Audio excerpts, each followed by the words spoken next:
Like a form of biker franchise, Hells Angels chapters sprang up across the United States, from California to New England. And it wasn't long before the Winged Death's Head went international.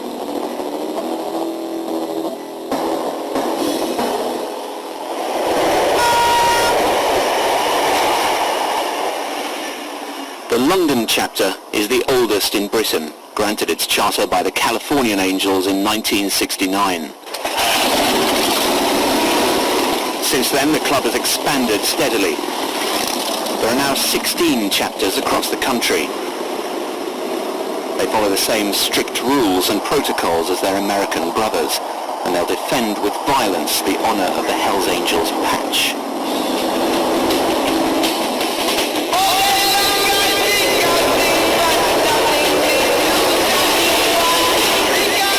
Hells Angels, they call themselves. They're known to others as the Grease. If you're not one of them, you aren't likely to have much time for them. Certainly they seem to have no time for anyone but themselves. In the way they run their gangs and their slang and dress, they follow the American pattern like slaves. They might have had the trappings of Hells Angels, but many of the gangs that sprang up in the 70s had no official permission to wear the colors. Anyone with long hair and a motorcycle seemed to be calling themselves a Hells Angel. The brand was being seriously diluted, and the Hells Angels organization was about to flex its muscles. A chapter started up in Windsor by some local rockers, but they never applied for an official charter. To actually be a full member of the Hells Angels, you have to apply to the headquarters in California and get permission to actually have the official colours and so on. Other people in Windsor never did that. And not only that, they also had another Hells Angel taboo by having one of their members being black. It was a state of affairs that could not be allowed to continue. On Easter Sunday 1979, the unofficial Windsor chapter was partying in the New Forest.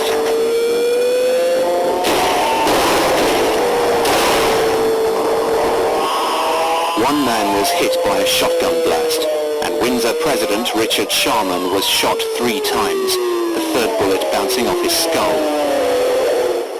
Both men survived, but the Hells Angels had shown how far they were prepared to go to enforce their rules.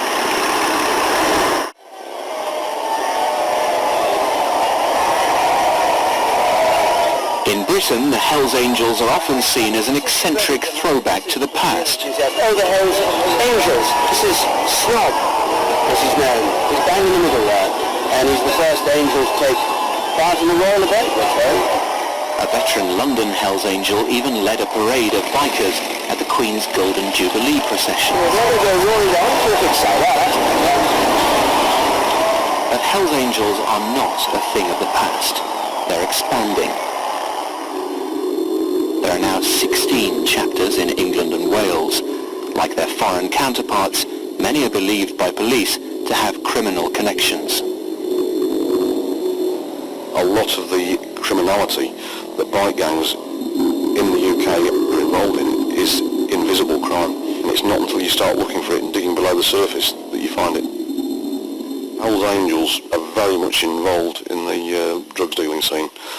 Traditionally their commodities were cannabis and amphetamine, more and more now moving into Class A drugs. The English Hells Angels refused to be interviewed for this program. They distanced themselves from the brutal criminal activities of their brother angels in Canada, Scandinavia and America. But the Hells Angels is nothing if not an international organization. The Bulldog Bash attracted club members from across Europe, Denmark, Holland, France and Germany.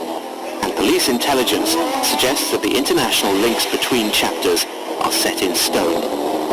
We'll have, for example, the Hells Angels Kent, that are part of Hells Angels England, which are in turn part of Hells Angels Europe, which are in turn part of Hells Angels World, but eventually they are all answerable to the main chapter in the States. If you like the film Motherfucker, please hit the subscribe button to be first to see my next one.